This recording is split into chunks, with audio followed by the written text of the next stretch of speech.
So we're in Clovis, California. We just finished installing a new kit for this tank.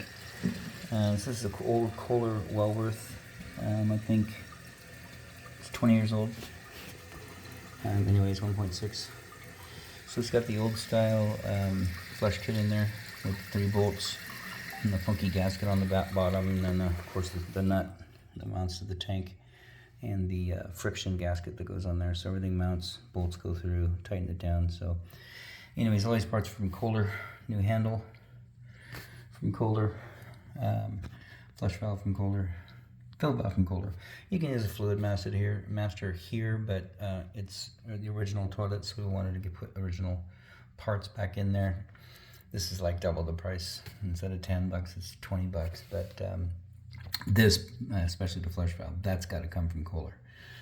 Maybe someone makes it, I don't know, but you know, why run the risk of leaking? So we got here, we shut the water down, and of course that did not shut off all the way. It's a multi-turn valve that was on there, and so we shut the house down. It was on a well, and removed that, put a quarter turn on, quarter turn off ball valve here, so stainless steel ball in there, so that's off.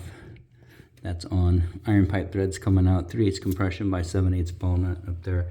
So that's all brand new coming there. The only thing that's yours is that cover plate, and then of course the pipe coming out of the wall. That's yours, all galvanized pipe under slab,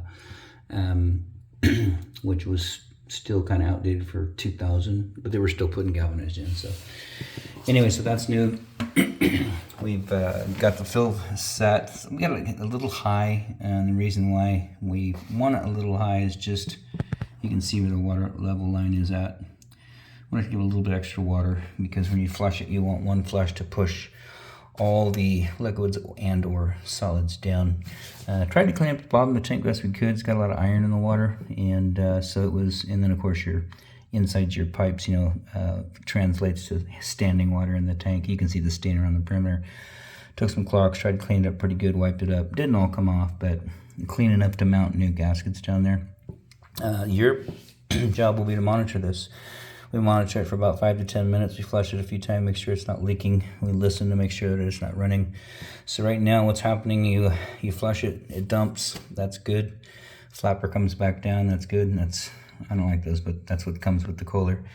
And it starts filling back up. So it fills correctly, and then it shuts off correctly. And then we don't hear any leaking, which is what the problem was. They tried one of these. This is what we use, and then of course someone else was out here and they tried that.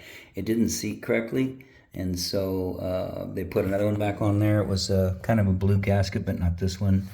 It didn't seat correctly either, and so I'm thinking with original Kohler parts that it's not going to leak, but you'll have to determine that. If it leaks, you'll know, because what's going to happen is, if that rubber gasket does not seat against the plastic 1000%, then water will work its way through. Once it does, you'll see that water line right there, that water level will start to drop. It'll probably drop 1/4 to 1/2 inch, and then the float is going to be activated, this fill valve. So it'll come back on, fill the tank, and then you'll know whether it's every 5 minutes, every 5 hours. You know, once this is full and holding water, you're done. So anyways, we flushed a few times, and these older toilets, they're the long, slow, swish around type flush. The new ones, it's just canisters in there, and it dumps water instantly, and it's only 1.28 gallons. Some of them are 1 gallon. This is the full 1.6. Used to be 3. Then of course, way back in the day, up above the toilet was a large tank on the wall with, I don't know, it was a 50-gallon drum. That would get everything out. So anyways, very careful with all of this. We had mats down over the floor because of the artwork. We had rubber pads down underneath this tank because of the artwork. And so I think we got it back together without any problems. The tank lid sitting over here, we had that isolated by itself, sitting over on that rubber mat the whole time, because you know, once you break it, it's done. You can maybe get another lid, but you can't get the artwork. So anyways, put the lid back on here, flush it one more time. And outside of that, this installation is done.